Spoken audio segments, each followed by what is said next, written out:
Renaud Kevin Kobia vient de nous rejoindre. Bonjour, comment ça va aujourd'hui? Bonjour Naomi, ça va super bien. Plusieurs nouvelles à vous apporter aujourd'hui, amis téléspectateurs, et on commence tout de suite avec le président de la République qui a remanié le directoire du RHDP. Oui, bonjour à tous. C'est ce que révèle Soir Info, selon le confrère qui cite le mensuel panafricain Jeune Afrique. Cette opération a été faite discrètement au début de ce mois d'avril par le chef de l'État, qui est par ailleurs le président du parti au pouvoir. Et pour le quotidien, après avoir dévoilé le nouvel organigramme du RHDP le 28 février 2022, ce mini-remaniement est une nouvelle preuve du vent de changement qui souffle sur le parti présidentiel.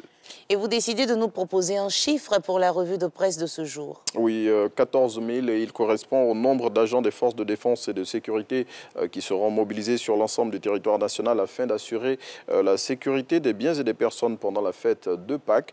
Selon le Patriote qui cite un communiqué du Bureau d'information et de presse des armées, cette opération de sécurisation mettra un accent particulier sur les régions du centre de la Côte d'Ivoire.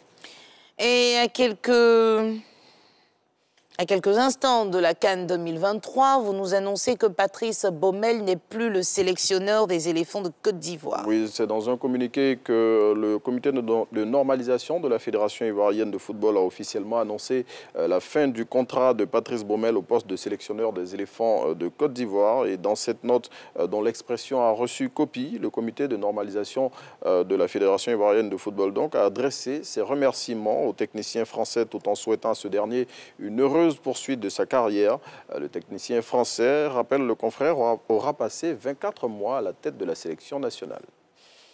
Le Parlement ivoirien sera en congrès le 19 avril. Oui, c'est à la demande du président de la République que ce congrès va se tenir en présence des deux chambres qui constituent le Parlement ivoirien, et ce sera à la Fondation Félix Houphouët-Boigny de Yamoussoukro. L'annonce a été faite hier par le président du Sénat à l'ouverture de la session ordinaire 2022 de la Chambre haute du Parlement ivoirien. Et selon Jeannot Ahoussou Kouadio, qui est cité par le Patriote, à cette occasion, eh bien, le chef de l'État va adresser son message sur l'état de la nation devant les députés et les sénateurs, conformément à l'article 114 de la Constitution.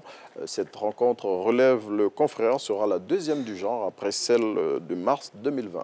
Concours d'entrée à l'INGS. Les inscriptions ont démarré. Oui, les inscriptions pour le test d'aptitude et d'entrée à l'Institut national de la jeunesse et des sports ont démarré depuis le 11 avril et prendront fin le 1er juin 2022, selon un communiqué du ministère de la Promotion des sports et du développement de l'industrie sportive. Et selon ce document dont Fraternité Matin a reçu copie, ce test concerne le cycle de formation de professeurs de collège option éducation permanente. Et pour faire acte de candidature, il faut être de nationalité ivoirienne, être âgé de 18 ans au moins et de 30 ans au plus, être titulaire du baccalauréat toute série des années 2018, 2019, 2020 ou 2021. Et pour plus de détails sur ce concours, il faut lire le numéro de ce jour du quotidien pro-gouvernemental.